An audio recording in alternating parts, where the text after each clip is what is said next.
नमस्कार। अपने पिछले वीडियो में हमने स्ट्रक्चरल आइसोमेरिज्म या संरचनात्मक समव्यवता और उसके प्रकारों चैन आइसोमेरिज्म या श्रृंखला समव्यवता, पोजीशन आइसोमेरिज्म या स्थिति समव्यवता के बारे में अध्ययन किया था। यहाँ पर चैन आइसोमेरिज्म और पोजीशन आइसोमेरिज्म के बारे में कुछ स्पेशल पॉइंट भी दिए गए हैं। आप वीडियो को पॉज करके इनको स्टडी कर सकते हैं। अब हम स्ट्रक्चरल आइसोमेरिज्म के तीसरे प्रकार रिंग चैन आइसोमेरिज्म या वन्य श्रृंखला समव्यवता के बारे में स्टडी करेंगे। दो या दो से अधिक यौगिक जिनका अणुसूत्र समान हो परंतु कार्बन के जुड़ने का तरीका मोड ऑफ लिंकिंग भिन्न भिन्न हो, आपस में रिंग चैन आइसोमर्स या वन्य श्रृंखला समव्यव कहलाते हैं। मोड ऑफ लिंकिंग दो अलग अलग तरीकों की हो सकती है, ओपन चैन और क्लोज्ड चैन। यहाँ एक अणुसूत्र C3H6 से बने हुए दो यौगिकों 1-प्रोपीन और साइक्लोप्रोपेन के बारे में विचार करते हैं। दोनों का अणुसूत्र जैसा कि हमें पहले से ही ज्ञात है समान है, लेकिन दोनों में जुड़ने का तरीका मोड ऑफ लिंकिंग अलग अलग है। जहाँ 1-प्रोपीन में ओपन चैन है जबकि साइक्लोप्रोपेन में क्लोज्ड चैन पाई जाती है। दोनों में जुड़ने का तरीका अलग अलग होने की वजह से ये दोनों आपस में रिंग चैन आइसोमर्स कहलाते हैं। इसी प्रकार एक और अणुसूत्र C3H4 से बने हुए तीन भिन्न यौगिकों 1-प्रोपाइन, साइक्लोप्रोपीन और प्रोपेन 1,2-डाईईन के बारे में विचार करते हैं।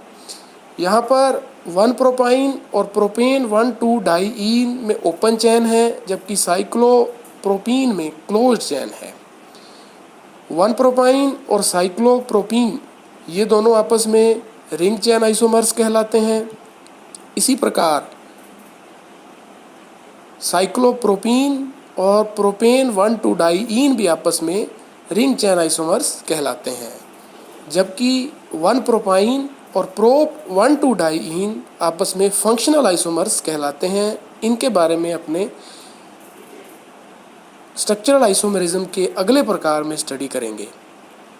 मोटा मोटा यहाँ पर एल्कीन और साइक्लोएल्केन आपस में रिंग चैन आइसोमर्स होते हैं। एल्काइन और साइक्लोएल्कीन आपस में रिंग चैन आइसोमर्स होते हैं। एल्का डाईईन या एलीन्स तथा साइक्लोएल्कीन भी आपस में रिंग चैन आइसोमर्स होते हैं। रिंग चैन आइसोमर्स फंक्शनल आइसोमर्स भी होते हैं, परंतु प्राथमिकता रिंग चैन आइसोमेरिज्म को दी जाती है। अब हम स्ट्रक्चरल आइसोमेरिज्म के अगले प्रकार फंक्शनल आइसोमेरिज्म, जिसको अपने क्रियात्मक समूह समव्यवता भी कहते हैं, इसको शॉर्ट से FI से दर्शाते हैं, के बारे में चर्चा करेंगे। दो या दो से अधिक यौगिक जिनका अणुसूत्र समान हो परंतु क्रियात्मक समूह भिन्न भिन्न हो, आपस में संरचनात्मक समव्यव कहलाते हैं।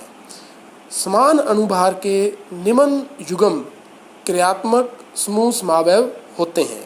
अल्कोहल और ईथर, अगर इनका अणुभार समान हो तो ये दोनों आपस में फंक्शनल आइसोमर्स होते हैं। इसी प्रकार एल्डिहाइड और कीटोन, अगर इनका अणुभार समान हो तो ये भी आपस में फंक्शनल आइसोमर्स कहलाते हैं। इसी तरह एसिड और एस्टर, साइनाइड और आइसोसाइनाइड, नाइट्रो और नाइट्राइट, कीटो और इनोल, एमाइड और ऑक्सिम, अल्कोहलिक और phenolic compound, 1-2-3 degree amine, alkene और साइक्लोएल्केन, एल्काइन और साइक्लोएल्कीन, एल्काइन और एल्का डाईईन या एलीन, ये सभी युग्म आपस में क्रियात्मक समूह समव्यव कहलाते हैं।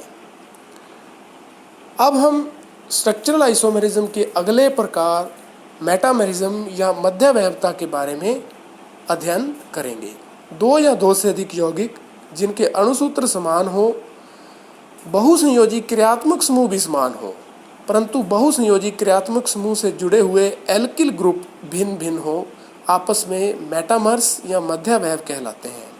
अब यहाँ ध्यान देने वाली बात यह है कि मेटामर्स हमेशा बहुसंयोजी क्रियात्मक समूह के द्वारा ही दर्शाई जाती है।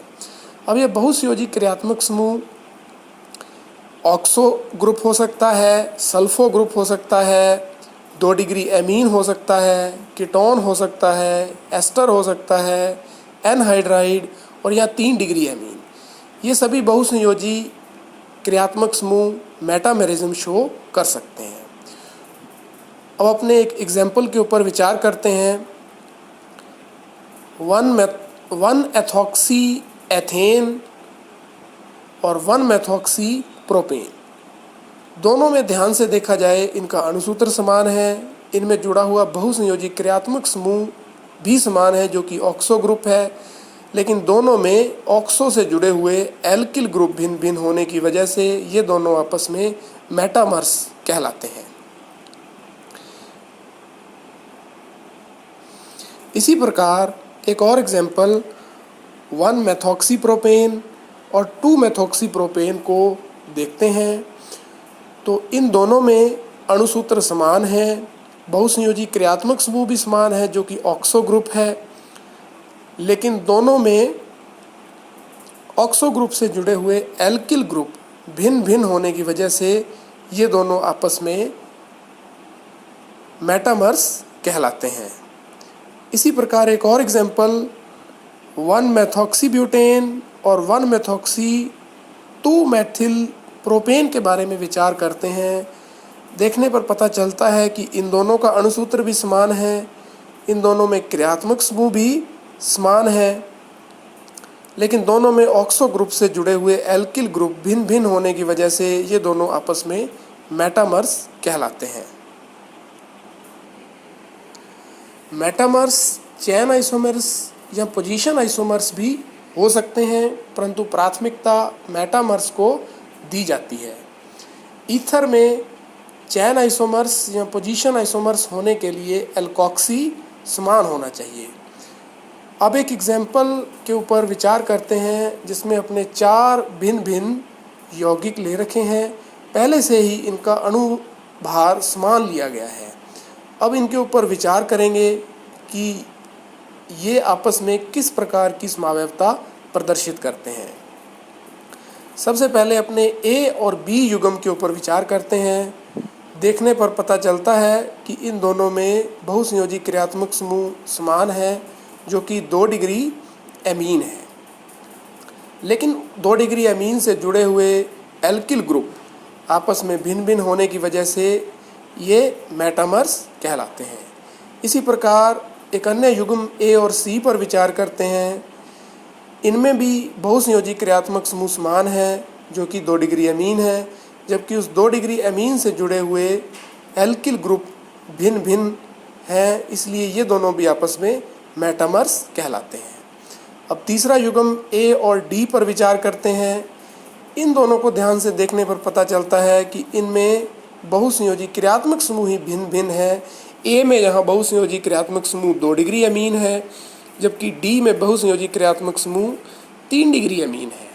इस वजह से क्रियात्मक समूह भिन्न होने के कारण ये दोनों आपस में फंक्शनल आइसोमर्स कहलाते हैं। अब हम बी और सी युग्म पर विचार करते हैं। बी और सी युग्म के अंदर बहुसंयोजी क्रियात्मक समूह 2 डिग्री एमीन है जो कि समान है, लेकिन दोनों में इससे जुड़े हुए एल्किल ग्रुप भिन्न भिन्न होने की वजह से ये दोनों आपस में मेटामर्स हैं, लेकिन इनमें पोजीशन आइसोमेरिज्म भी पाई जाती है। अब हम सी और डी ग्रुप के बारे में विचार करते हैं। सी और डी ग्रुप में ध्यान से देखने पर पता चलता है कि दोनों में बहुसंयोजी क्रियात्मक समूह भिन्न भिन्न है। जहाँ सी में बहुसंयोजी क्रियात्मक समूह 2 डिग्री एमीन है, जबकि डी में बहुसंयोजी क्रियात्मक समूह 3 डिग्री एमीन है। इस वजह से ये दोनों आपस में फंक्शनल आइसोमर्स कहलाते हैं। नीचे कुछ और एग्जाम्पल भी दिए गए हैं। आप वीडियो को पॉज करके इनके बारे में स्टडी कर सकते हैं। धन्यवाद।